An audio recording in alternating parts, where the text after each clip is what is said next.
In September, WHO issued the first emergency use listing for an antigen-based rapid diagnostic test, which can return a result in just 15 minutes, along with guidance on where best to use these rapid tests. Together with our partners, we also announced an agreement to purchase 120 million of these tests for 68 low and middle-income countries in all regions of the world. We're now shipping these tests around the world. Last week, WHO and FIND also launched a comprehensive training package for health workers on the use of rapid antigen tests. But nearly 2 months later, we still face a funding gap of $500 million to maximize the use of rapid tests. As vaccines are rolled out, testing will continue to play a vital role. Initially, health workers, older people, and other at-risk groups will be prioritized for vaccination. That will still leave the virus with a lot of room to move, and testing will remain a vital tool for controlling the pandemic. If you don't know where the virus is, you can't stop it. If you don't know who has the virus, you can't isolate them, care for them, or trace their contacts. But testing must be strategic in support of clear public health objectives. Everyone who needs a test should get a test. WHO's guidance outlines how countries can test strategically based on their transmission scenario. It's also important to remember that although testing is vital, it's only part of the strategy. Testing is the spotlight that shows where the virus is. Investments in testing must be matched by investments in isolation facilities, clinical care protecting health workers, contact tracing, cluster investigation, and supported quarantine. WHO is continuing to support countries in different transmission scenarios to use testing strategically to bring outbreaks under control. Finally, this week, WHO published new guidelines on physical activity and sedentary behavior. Physical activity is essential for physical and mental health throughout life. But 1 in 4 adults and 4 in 5 adolescents don't get enough physical activity. The new guidelines recommend between 150 and 300 minutes of moderate to vigorous activity per week for all adults, and an average of 60 minutes per day for children and adolescents. COVID-19 has resulted in restrictions of many types, but everyone can remain active, whether that's doing a workout at home or going out for a walk, a run, or a ride. It's one way all of us can add years to life and life to years. Every move counts. I thank you.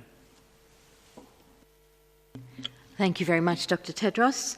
I will now open the floor to questions. I should let you know that I omitted to mention that we also have joining us remotely Dr. Mariangela Shumau, our Assistant Director General for Access to Medicines and Health Technologies, Dr. Bruce Aylward, Senior Advisor to the Director General who leads on the ACT Accelerator, and Dr. Soumya Swaminathan, our Chief Scientist. So once again, remember you have a wealth of expertise here to answer your questions.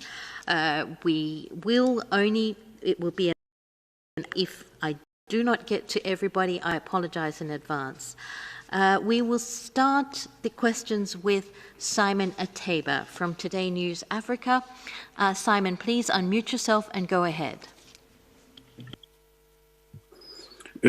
Thank you, Margaret, for taking my question.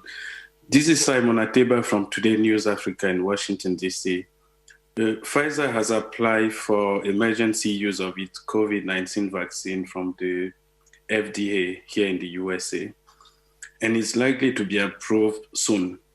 But the Pfizer vaccine has to be kept at -70 degrees Celsius and needs special storage requirement not found in many hospitals, even here in the USA. With Africa having other problems, such as lack of constant electricity in many hospitals, what needs to be done between now and then for the Pfizer vaccine to be shipped to African countries? Or is it even realistic to distribute the vaccine in countries such as Nigeria, where there has never been a constant electricity in the past 50 years? Thank you. Thank you, Simon. Dr. Kate O'Brien will answer first, and maybe others will join. Thanks for that question. The Pfizer vaccine, as you indicated, does require what we refer to as an ultra-cold chain, so very, very cold temperatures. And we do have one other vaccine that has required that degree of temperature, very cold temperature, and that's the Merck Ebola vaccine. So we do have experience in a number of countries, specifically in Africa, of being able to deploy a vaccine with that ultra-cold chain requirement. It has not been deployed across every country in the world, of course. So as we anticipate the use of the Pfizer vaccine, the intention is certainly to be able to use it along with other vaccines, because no one vaccine is going to have adequate supply, nor will any one vaccine necessarily be suitably have suitable operational characteristics to meet all of the needs. But specifically on the Pfizer vaccine, Pfizer has developed a special shipper for the vaccines, and even without the use of in-country ultra-cold chain freezers, that shipper can actually maintain the temperature of the vaccine for a substantial number of days, in the range of 10 to 15, depending on how often you open the box. And furthermore, the Pfizer vaccine can be maintained at refrigerated temperatures for 5 days prior to the final use of the vaccine. In addition to that, we do have technology that can help with the delivery of ultra-cold chain. There are portable freezers referred to as ArcTech and other products that don't require electricity and that can maintain the temperature of the vaccine at this minus 70 degree for a period of days. And finally, with the use of dry ice, there are ways that we can maintain vaccines at this low temperature. But you do make a very important point, which is this is not a strategy that is in place already in countries, including high-income countries. So every country is going to have to work very hard and is going to have to innovate around systems to actually deliver vaccines that do have an ultra-cold chain. And part of the approach that many countries may take is to choose to use vaccines that require an ultra-cold chain for only certain portions of the population that need to be vaccinated. For example, using that vaccine among healthcare workers, where facilities might be the place where immunization would take place, and therefore installation of a minus 70 freezer would be more simple, recognizing also the need that you described about the need for electricity to be maintained in those facilities. So I think the main message is that we do have technology. There is demonstrated experience of delivering ultra-cold chain vaccines, even in some of the most difficult and remote areas.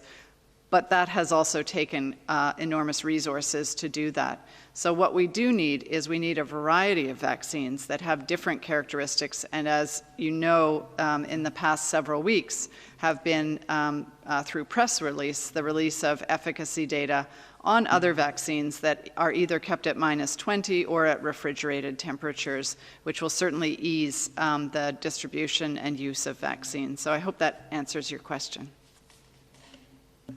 Thank you. I'm just looking in the room to see if there's anyone else who wants to add anything. I think not. Do we have anyone on the line who would like to add? No. Okay. So we'll go to the next question, which is for Helen Branswell. Helen, could you unmute yourself and ask your question? Hi, thanks for taking my question. Hello to you all. Can I ask about vaccines and herd immunity? Now that we're starting to get a sense of how efficacious these vaccines could be, are we able to sort of calculate how many people in a population would need to be vaccinated to get to herd immunity? Is it something that is, achievable at this point? Okay, I can take that. Another great question. So the concept of herd immunity, of course, is the idea that there can be people who have the appearance of immunity, in other words, are protected against disease, but themselves are not actually vaccinated. And the way that that happens is that it's at some point the number of people around them in the community are themselves immune, and as a result the non-immune people are protected because the virus or the pathogen simply has very limited ability to move around in the community. So just for those who maybe aren't familiar with what herd immunity is, I'll just clarify that. And so, Helen, the point about herd immunity is really what is the performance and the ability of the vaccines, or frankly natural infection, to protect against future infection and therefore acquisition and transmission to somebody else. And what we really need to know is what the vaccines that are being developed, each of them, what their ability is to interrupt the acquisition of infection. But it's not the only way that herd immunity can be achieved. We do want to know about whether there's a reduction in people getting infected in their nose, in their respiratory tract, even without getting disease. But also, do the vaccines change the amount of time that you're actually infected? Does it change the density of the infection? And does it change the transmissibility to another person? And those are all really important characteristics. We don't know the proportion of the population that would need to be immunized because we haven't observed that yet. But the answer to that can come from modeling studies that would that tell us under certain conditions what proportion of the population would need to be immunized. And so those modeling studies, a number of them have been done, and under a variety of conditions have concluded that somewhere around 60 to 70% of the population would need to be immune, or presumably through immunization, in order to achieve a reduction or an interruption of transmission of the virus. Now that's, of course, predicated on what the performance of the vaccine would be. So it's really important that we actually start to get more information about what the vaccines do, not just for preventing disease, but for actually preventing the acquisition of the virus, an infection, and the characteristics of that infection.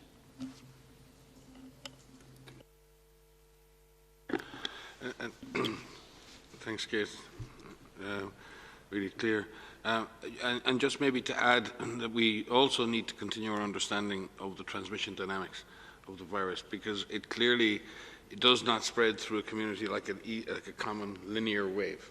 And herd immunity concepts are built around that idea, that the disease spreads evenly through the community, and then everyone's absolute risk of being infected is about the same. And then if you have lots of protected people surrounding those who are unprotected, there's a barrier, there's a firewall around someone who's not vaccinated, a firewall of vaccinated people. And therefore you can achieve control and eradication sometimes without vaccinating everybody. That's the principle, I think, of herd immunity. But what we've seen with this virus is, I won't assign it cleverness, but the virus is very opportunistic. And we've seen that the virus can spread in particular circumstances. We've seen in many clusters that only 20% of the cases go on to transmit to others, 80% don't transmit to anybody else. We've seen super spreading events, certain contexts and certain groups who mix and the disease can explode. So it may be that it will take some very clever vaccination strategies to highly target people in our society who are more likely to carry, transmit and super spread with this virus. So just using an absolute number, Helen, may not be the best. I think we'll need some numbers to guide us in terms of policy, but I think we'll need to be much more surgical and precise in exactly who we target for vaccination. It may be much more important to target certain sections of the community than it will be to necessarily target some others who may not be participating in transmission as much. So I think the answers will come based on what Kate has said, but we also, I think, will need to remain vigilant.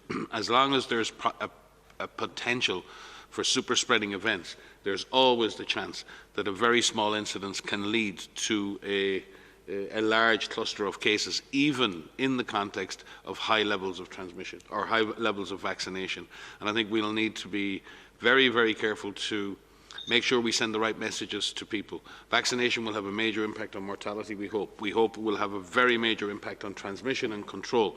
But I don't think anyone can promise eradication of this virus until we understand much more about the vaccine and much more about how the vaccines work in the real world, and until we understand much more about the details of transmission of this virus.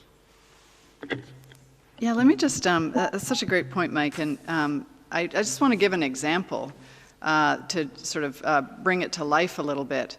Last year we had 2019, we had a terrible year of measles outbreaks around the world. And many of those outbreaks were happening in countries that had very high measles vaccine coverage. But it wasn't about the whole country's coverage that was important. It was about the sub-communities, the sub-national coverage. And so you absolutely can have lower vaccine coverage in a community that is a big enough community where a virus can spread. So I think Mike's made a really good point that we shouldn't be anchoring on a hypothetical number from modeling that somehow is going to be the whole country's coverage, but it's really about where is the virus at any given time and how much of a firewall is there for the virus in that community at that time when there are infectious people in the community. So I hope that gives an example of what Mike was trying to explain.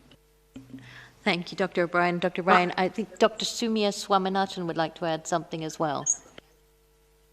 I wanted to make a very quick point, Helen, because we were talking about vaccines with over 90% efficacy here. That's what we've seen from a couple of the early results. Just to point out that the mRNA vaccines are particularly good at stimulating innate immunity. And so what you see in the short term, we've only got data, for 2 months of follow-up, could be the effect of a non-specific innate immune response plus specific immunity. So while we hope that these vaccines do have over 90% efficacy, it would be wise to wait a little bit to look at the follow-up results from people in this trial. And that's why it's so important that the trials are continued, that they continue as placebo-controlled, double-blinded trials as long as possible, as long as it's ethically and practically feasible to do that, because there are a lot of questions that we still need to understand, particularly, as I said, about duration of protection, about the impact on severe illness and on transmission of infection, and about the efficacy in different subpopulations, including the older age adults. So just something to keep in mind, especially when we see these very, very high efficacy readouts, is that we do need data over longer periods of time to make sure that those are actually the long-term protective effects. I just wanted to make that in addition to what's been said by Mike and Kate. Thanks. Thank you, Dr. Swaminathan.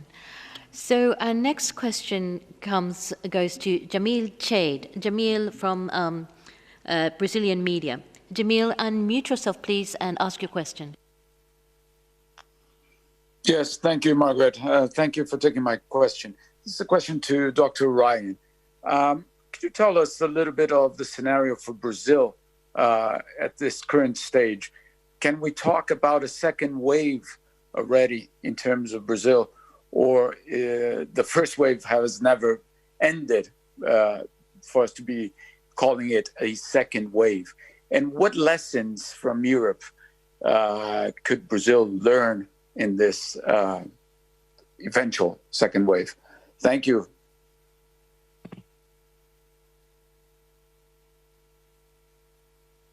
Let me get my microphone. Yes, and I think there are lessons there for all of Central and South America, and most of Central and South America went through a very tough time in terms of cases and deaths, and the numbers have progressively fallen in most countries over a couple of months. But now we see the prospect of numbers increasing again, And I think there are lessons to be learned from North America, lessons to be learned from Europe. I think what we've seen is where countries have taken decisive action to try and reduce community transmission, they've managed to turn that curve around. But that's taken quite a deal of cooperation from people in terms of understanding the need to do more physical distance and to really focus on mask wearing, to focus on hygiene, and in some cases to accept restrictions of movement and so-called lockdowns. That's a very difficult thing to enact, particularly in highly populated areas where many people are dependent on going to work and on day salaries, where poverty is an issue, and it's very hard to expect people to give up their only access to socioeconomic gain by staying home. So I think the lessons we're seeing, I think now in Europe certainly, is the countries that act early and act decisively get a benefit, and that the transmission turns around relatively quickly once you're able to make a community-based intervention, and particularly when the community come on board with that. And we've seen a significant shift in behaviour in countries towards people really working not only on avoiding transmission in large settings or in the public environment, but really looking at transmission in the household and trying to reduce the risk of secondary transmission at home, which has become a major factor in Europe and North America for transmission. Focusing on protecting yourself and protecting others, that individual education, individual knowledge transfer, and getting that clear and consistent messaging out. I think Europe this time round has done a much better job in having consistent processes across all of its, let's look at the European Union, the member states of the European Union have aligned better on the types of measures. They've looked the same in how they've approached things much more. There's been a consistency in that messaging, and if you see the European Union as a sort of a federation of states, and you look at a very large country like Brazil or other large federated states, that ability to negotiate with and reach consensus with subnational entities and find consensus on how to move forward together so that populations get clear and consistent messaging, clear decisions on public health action, clear decision on mandates that are to be implemented by government. I think that's what we've seen. And we've also seen previously, for example, the Brazilian Health Service reacted wonderfully to the last surge in cases, and certainly so many brave frontline health workers in Brazil, but they were pushed to the very limits of their capacities, both in terms of equipment and their own fatigue, and therefore it's going to be very important if, as numbers increase, that they are protected, that the health system is protected from a large surge of cases. You cannot assume that a health system can take the same beating a second time round. And what we have seen too, as case fatality rates have dropped, and in every age group, and what we've seen is higher recovery rates for all age groups, and that's been over the summer, and that's been very much down to doctors and nurses having more time with patients, having more time to give clinical care. If we get back to a situation where intensive care units are overwhelmed, we will see the death rates rise again unnecessarily. So all of the things we've said before, what we need now is to do it quicker, to do it more consistently, in a more coordinated way, because we've learned what works. There is an excuse the first time around. We're all learning, we're all adapting, we're all testing what our populations will accept or won't accept. A second time around, you need to have done that learning and understand how to do better this time.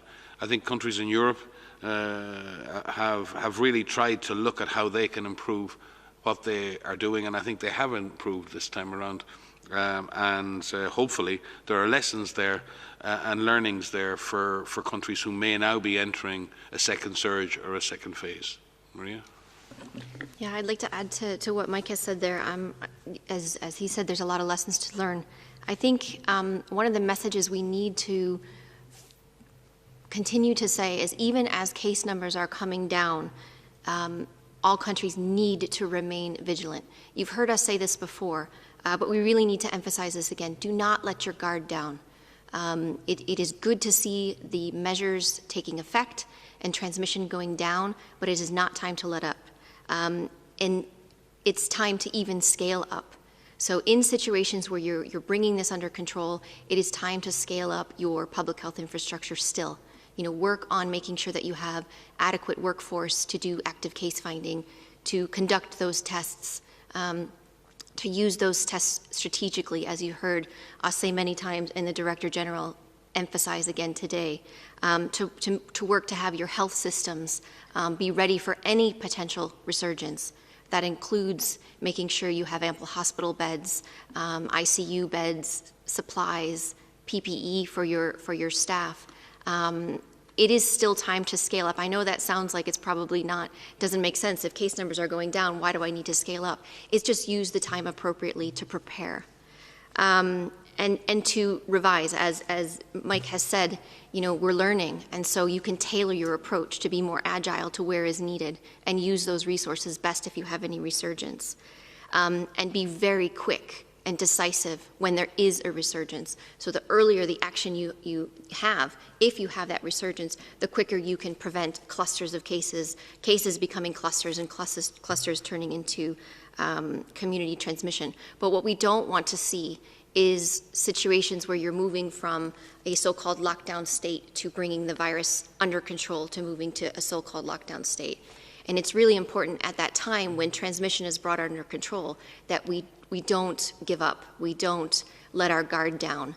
We still need to ensure that everyone remains vigilant. Everybody knows that this is not yet over.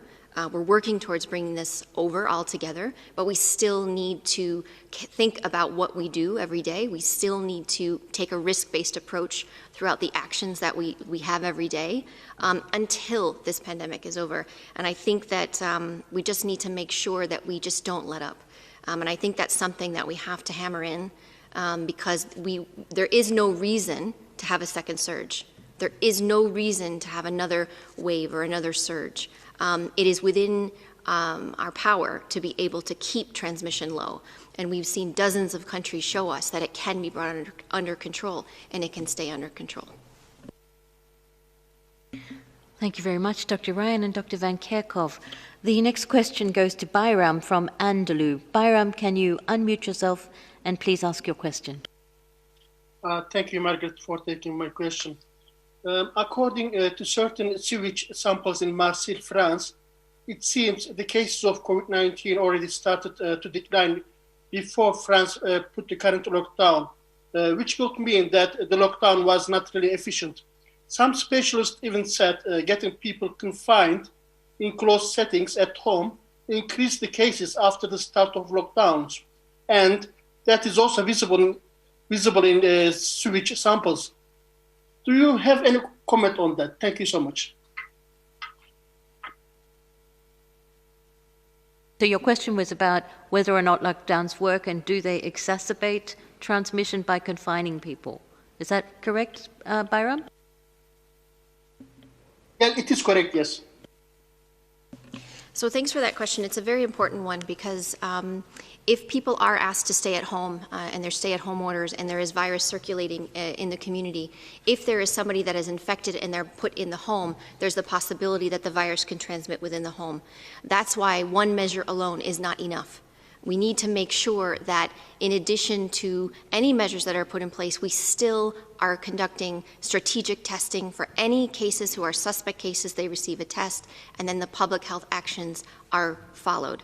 So if a case is identified, make sure that they are isolated in a medical facility, and all cases need to be isolated in a medical facility or at home away from others. In the situation where people are going home all at once, we need to make sure that if we're feeling unwell, that we stay away from others within our home. We wear a mask in the home and others in the home wear a mask, especially if people are feeling unwell. But there is a risk that by putting people all at home, you can put the virus there and it can spread.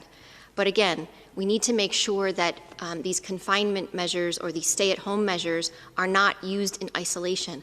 They have to be used with other measures as well. The stay-at-home measures do take the heat out of transmission in some respects in terms of transmission in the community, but it is possible that it brings it home, so you have to take the precautions at home as well. Thank you very much, Dr. Van Kerkhove. The next question goes to Shane Zhu from CCTV. Shane, could you unmute yourself and please go ahead? Okay, thank you, Margaret. My question is for Dr. Ryan. It's actually a follow-up question about his last time comments on virus origin. So, Dr. Ryan, as you mentioned during the previous briefing, there are increasingly more and more evidence about the existence of this virus on other species and in wastewater or patients around the world. You also mentioned some cases were not directly linked to Wuhan seafood market in the first outbreak, and not sure yet where the first case of breaching the species barrier. And maybe the market was only the place for amplification. And there are also new evidence these days suggesting that the virus existed long before the outbreak in Wuhan. For example, the Italian researchers found the virus in samples from last September. Does it mean that the case zero or several case zero could be outside of Wuhan, outside of China? And is there a possibility that the virus already circulated in humans outside of China before the outbreak in Wuhan, but without being noticed? Thank you. Thank you. Yeah, I think we need to be careful with our speculation here. There are lots of different observations that have occurred around the world, but the idea that humans can infect minks and minks can infect humans is very clear. But there's no evidence that mammals in a European environment were the source of this disease originally for humans or outside China. The issue for us and from our perspective, and again, Dr. Tedros, myself, and others have been clear on this since the beginning, and this is why we sent an advanced team to China. This is why we've been discussing this issue since February, since the first research and development roadmap, where the animal origins studies were seen as the top priority. This is why the World Health Assembly discussed this and issued a World Health Assembly Resolution 73.1 identifying the origin studies as a very important issue, which was consensus between all member states. This is why we sent an advanced team to China to look at the issues and negotiate on the best possible way to move forward with studies. We identified in terms of reference 2 phases of studies. Phase 1 studies really identify many of the questions you've actually laid out there are laid out within the Phase 1 studies that we've agreed with our Chinese colleagues. We've had a high level of engagement with those colleagues but, at a virtual level, discussing, and Peter Bremberek is here, and I'd ask Peter to give you an update on the natures of those discussions. But it is clear from a public health perspective that you start your investigations where the human cases first emerged. In that regard, and the first cluster of cases, and again, the astute clinicians in Wuhan picked up a cluster of unusual atypical pneumonia, and to an extent probably because there was an association in time and a geographic association with the market, it triggered in their minds a suspicion, and they reported that disease to the appropriate authorities, and then there was a subsequent investigation. So from that perspective, that was the event which triggered the response and the investigation. And that's very important, and the physicians and others and people involved in that initial detection deserve credit. The question then is, what was the original origin of the virus? And nobody has that answer. And that is what the Phase 1 studies were to be about and are about, and there's a series of Phase 2 follow-up studies planned once we have the answers to those questions. So we believe we need to make progress on those studies and understand what our Chinese colleagues have investigated, the results of those investigations, and we are working with them to send a team to the ground to both review the results of the Phase 1 trials and look at other studies that may need to be done. After that, the evidence should take us where we need to go. But to speculate on where the virus emerged precisely without starting where the human disease emerged, for us, doesn't represent the best way forward. However, at the same time, we are working with scientists all over the world. We are open, we receive information. There are publications being made almost every week on animal studies, and we will continue to track that, and we will take every detection in France, in Spain, in Italy very seriously, and we will examine each and every one of them. And we have taken action directly with researchers. Maria may speak to that, and how we've engaged with researchers who've published unusual results from other countries to try and validate those results as well. So I think it's highly speculative for us to say that the disease did not emerge in China. What we do know is the first clusters of human cases that were detected were in Wuhan in China. There was a massive response to contain that disease there, and we look forward to working with our Chinese colleagues, our Chinese scientific colleagues, to understand better the origins of the virus within China or beyond China, wherever that leads. Peter. Thank you, Mike. And yes, as you said, the international team has started to work with their counterparts in China, updating each other on existing and past studies and ongoing studies. And we are starting now to discuss the famous phase 1 studies, the studies that need to be conducted in and around Wuhan to look back at what happened back in late 2019. We need to push back our understanding of what happened before the detection of the initial cases. We have to make the link between that event and the original animal that was the source of this virus. We know that the virus belonged to a group of viruses that have their natural niche in bats, in certain families of bats, but between bats and the event in Wuhan, we have a big gap, and that's the purpose of all these studies, is to fill that gap and understand what happened between these two events and where it happens. But for the time being, we have to start where we have the first solid clues, and these are the first detected human cases in Wuhan in late 2019. Thank you. Thanks. Just a couple comments to add on to what Mike and what Peter has said. So there are some additional work that is ongoing as well, looking at some wastewater studies. Some countries have looked at retrospective samples of wastewater. There was a study that hasn't been published that had one sample that they found RNA, but that hasn't been published. And there are other studies that found RNA in December in Europe. In Italy. There's one study that was published very recently looking at it's a serologic study, seroassay study, looking at some samples from Italy from a cancer screening institute in the fall, and they found seropositive samples in September using an ELISA test, and in October using microneutralization.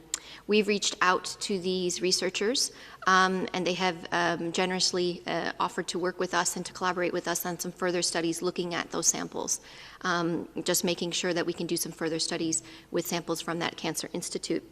In addition to that, there are a lot of analyses that are ongoing looking at genetic sequences.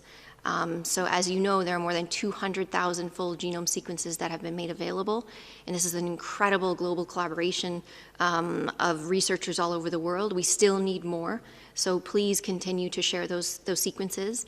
And there are phylogenetic analyses, and there are really incredible scientists that are looking at these to look at how this helps shape our understanding of this virus and the way that this virus moves. So there are a lot of sources of information, but as Mike has pointed out, as Peter has pointed out, the studies need to begin where the first cases were detected, in Wuhan, where those first cases were detected in December.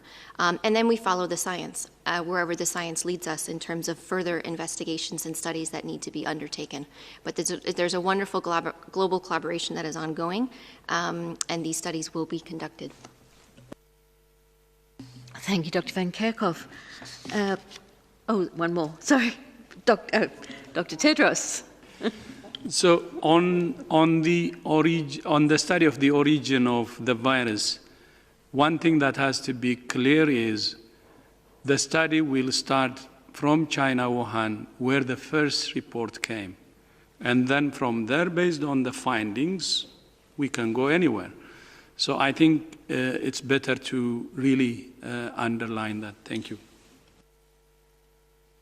Thank you, Dr. Tedros. So the next question goes to Stephanie Nebahay from Reuters. Stephanie, please unmute yourself and go ahead. Thank you. Thanks for taking my question. I wondered if either Kate O'Brien or Dr. Soumya would like to comment on this, the AstraZeneca results and the idea of needing further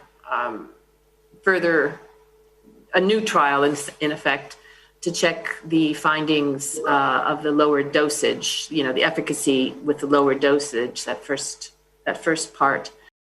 If you think that is necessary, and whether the current results are reliable enough to give regulators a full picture. Thank you.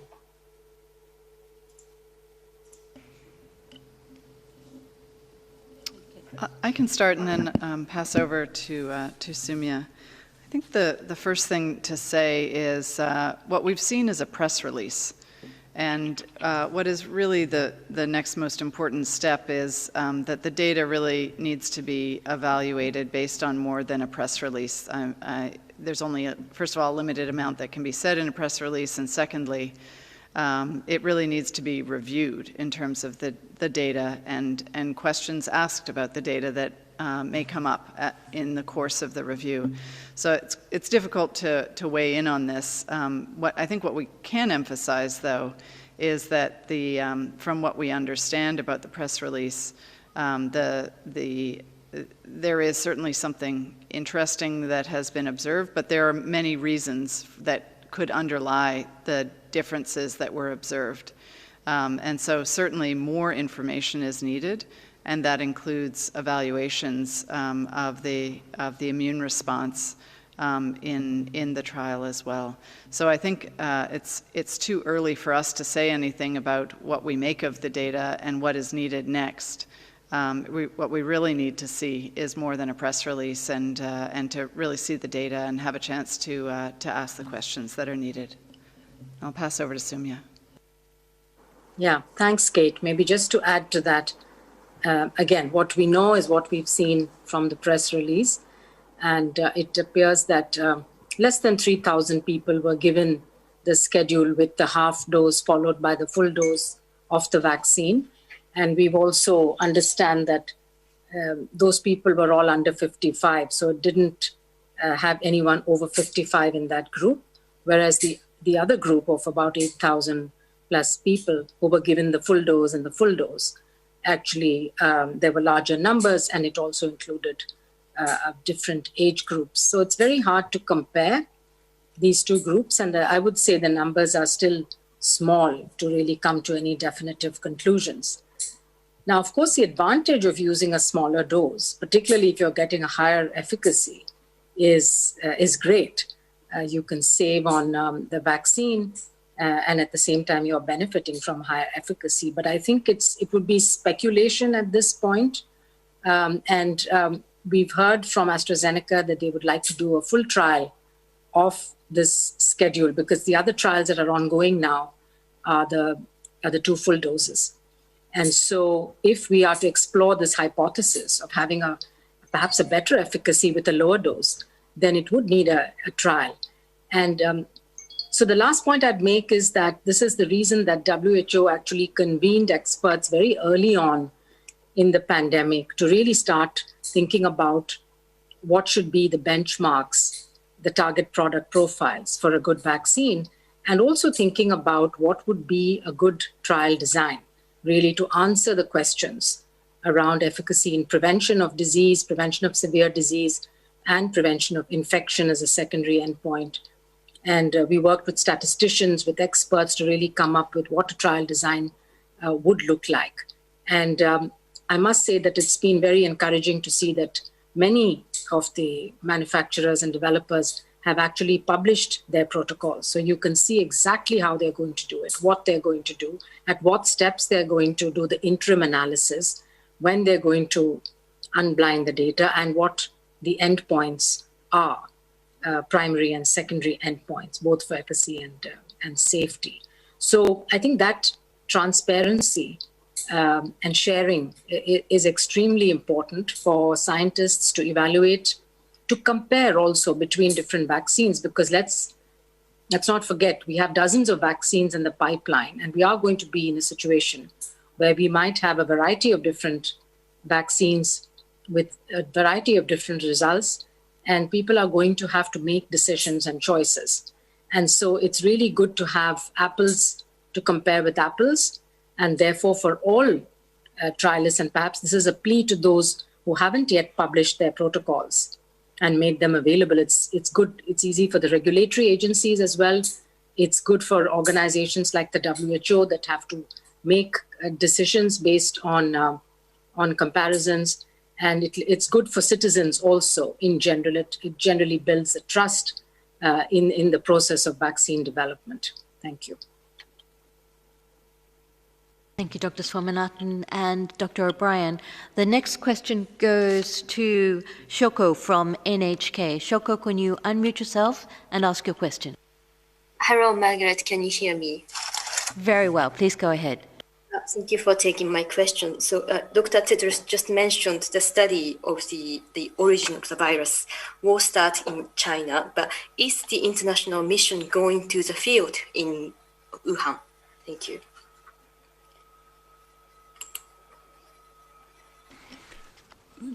Yes, it's correct. It will go to Wuhan. It will travel to Wuhan. Thank you.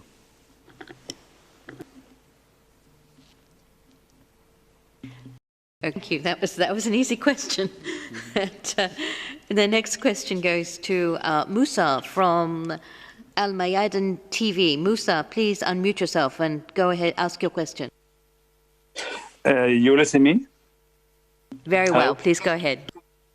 Okay. My question is in Arabic, please. السؤال للسيد تدرس. تطالبون دائما بتوزيع عادل للقاحات. يعني ممن تطلبون مساعدة الدول الفقيرة، هل تطلبون ذلك من الدول الغنية لتساعد الدول الفقيرة أم من شركات تصنيع الأدوية؟ هل منظمة الصحة العالمية لها القدرة على تقديم اللقاحات أو جزء من هذه اللقاحات مجانا للدول الفقيرة؟ وسؤال آخر للسيدة أوبريان، ماذا عن اللقاح الروسي مقارنة مع اللقاحات الأخرى؟ هل لديكم بيانات عن اللقاح الروسي؟ شكرا.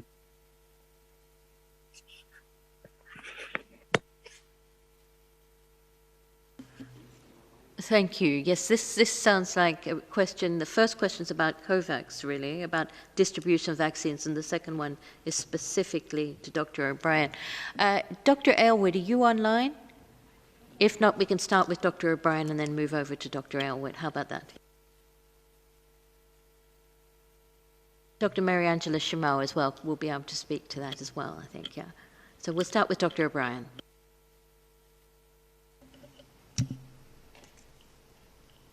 Thank you. With respect to the, I'll start with just some comments on the fair allocation of vaccines. There is, as I think people are aware, WHO has, through the ACT Accelerator and the COVID vaccine component of the ACT Accelerator, is a partner in the COVAX facility, which is the global mechanism for all countries around the world to aggregate demand and the financing for vaccines and to assure that there is fair and equitable access through the WHO Fair and Equitable Access Mechanism, which can be then applied to those vaccines that are procured through the COVAX facility. And that facility has a component of the facility for the 92 countries or the 92 countries that will be supported for the procurement of vaccine, and it also includes a part of the facility where countries who are wealthier countries would themselves pay for vaccines that are procured through the facility. So there is a mechanism for all countries to have fair and equitable access, and for those countries that are not able to themselves afford vaccines to be supported to do that. Though that support is coming from overseas official development assistance and from contributions from other sources. And there is, of course, a relationship for entering into contracts with manufacturers, and those discussions with manufacturers are well underway for the facility, with a number of agreements made already and others that are fully being developed at this point. And perhaps Mary Angela would like to say a little bit more about the allocation. We have developed an allocation mechanism that WHO has led, and that really is about allocating vaccine in a fair and equitable way across all of the countries. For the first 20%, all countries would receive vaccine and in an equal rate, and following that, for vaccines beyond the 20% of the population, for countries that want to go beyond that level, there may be consideration, if we're still in supply shortage, about the pace that countries would get vaccines would account for vulnerability and the threat of COVID. So I'm sure Mary Angela might want to say more about that. On the issue of the Russian vaccine, the Gamaleya vaccine, again, we've had a press release from the Gamaleya vaccine in the past several days reporting very high efficacy from this viral vector vaccine. And this is also very welcome news, along with the other 3 manufacturers that have reported efficacy data. But I want to emphasize again what we emphasized before is these are data that have been reported through press releases. And what is really important and critical at this point is for those data to be reviewed by regulators and reviewed at WHO also for policy reasons and for regulatory reasons, for WHO pre-qualification or emergency use listing, and for those data to be in the public domain through the usual mechanisms that are used, which is through the peer-reviewed publication process. So we're really eager to see the results of all of the reports and of any vaccine that is able to report results from phase 3 clinical trials on the prevention of disease. So I'll see, I don't know if Bruce is on the line or if Mary Angela would like to join in, or Sumya. Thank you. Dr. Mary Angela's on the line, I believe, so over to you. Thank you. Thank you, Kate, for a very, I almost have nothing else to add except on the allocation, because I think Dr. O'Brien has explained quite well. But I would like to add regarding the vaccines, the Russian vaccine, and because WHO, we have mentioned in weeks before, WHO has issued an expression of interest to assess for emergency use listing candidate vaccines on phase 2B and phase 3. And this expression is still open. There are several of these the advanced candidates on phase 3 that have expressed interest and are in discussions with WHO, exchanging information. And like Dr. O'Brien has mentioned, we still have to see some of the not only the clinical data, but also the good manufacturing practices data that are part of when a country does an emergency use authorization or WHO does an emergency use listing, it's based on a series of important information, non-clinical, clinical, and referring to manufacturing practices. So this is work ongoing, and I think Dr. O'Brien has explained quite well the allocation. Thank you, Kate. Thank you very much. Oh, and Dr. Tedros has something to add. Yeah, thank you. So with regard to vaccines, when we started the accelerator, we had 2 objectives. The first one is accelerating or speeding up development of products. And the second objective, fair distribution. So based on that, we have been working, and now there are 3 critical elements for the success of the ACTA. 1, finance, and I think we have said it many times. We need $4.5 billion immediately. And second, it's political commitment. Probably you have followed the G20 summit and the UN General Assembly, many countries are committing to use vaccines for COVID as global public good, meaning to share it fairly. So the political commitment is important. We have it now, of course, a pledge, but that has to be translated into action because we're going to have the vaccines now. So the political commitment will be real when we see it in action. So that's the second. Third, we have to prepare countries for vaccination, and strengthening the infrastructure will be important. As one of the journalists asked, some of the vaccines need minus 70 degrees centigrade refrigeration. So we may have those vaccines, we may have other vaccines that could be refrigerated between 2 to 8 degrees, but we have to prepare the system for any eventualities or the infrastructure of countries. And that's why we have co-signed a letter with the World Bank, UNICEF, Global Fund, to our country offices to prepare and support countries for vaccination. So these are the critical issues: finance, political commitment that can be translated into action, and preparing the infrastructure. And this will result into sharing. Sharing of the vaccines fairly means faster recovery for the world. And this is in the interest of each and every country. It's only together that we can recover faster. It's through sharing that we can recover faster. And it's only through sharing that we can take care of lives and livelihoods. Thank you.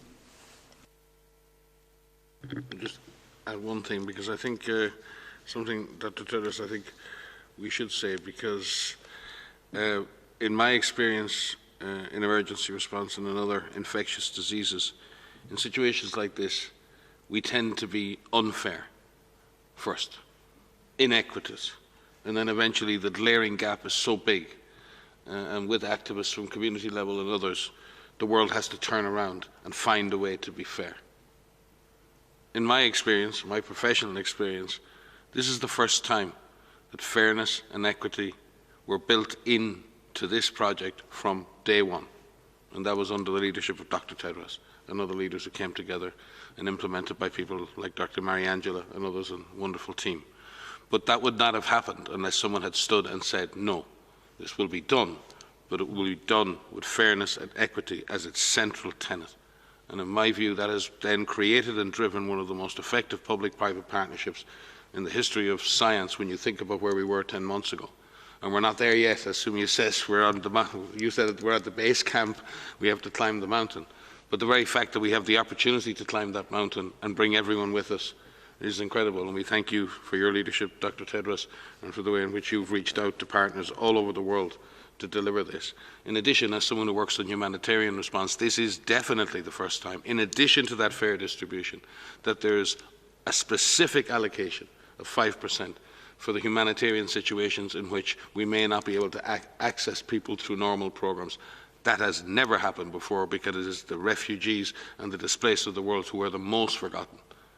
And it is just wonderful for me as someone who works in the humanitarian space, and we thank you on behalf of all of those people we serve for that being at the forefront of the decision making in this regard. So thank you, Dr. Tedros, for your leadership.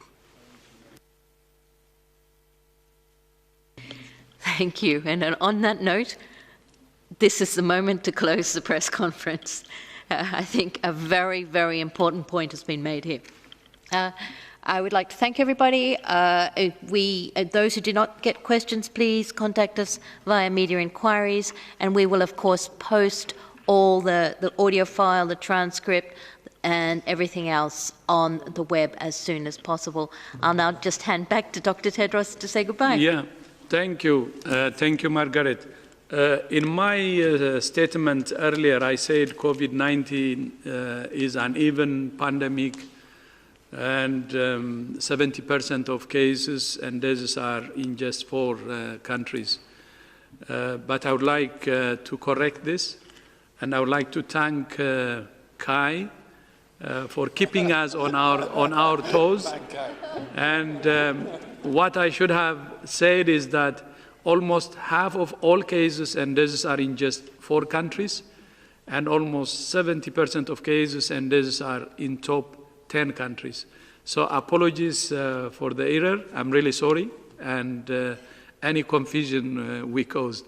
But thank you, Kai, for keeping us on our toes. Thank you. And I would like to also thank all our colleagues here, starting from our interpreters, and also to the media who have joined today. Thank you so much, and see you in our upcoming presser. Thank you.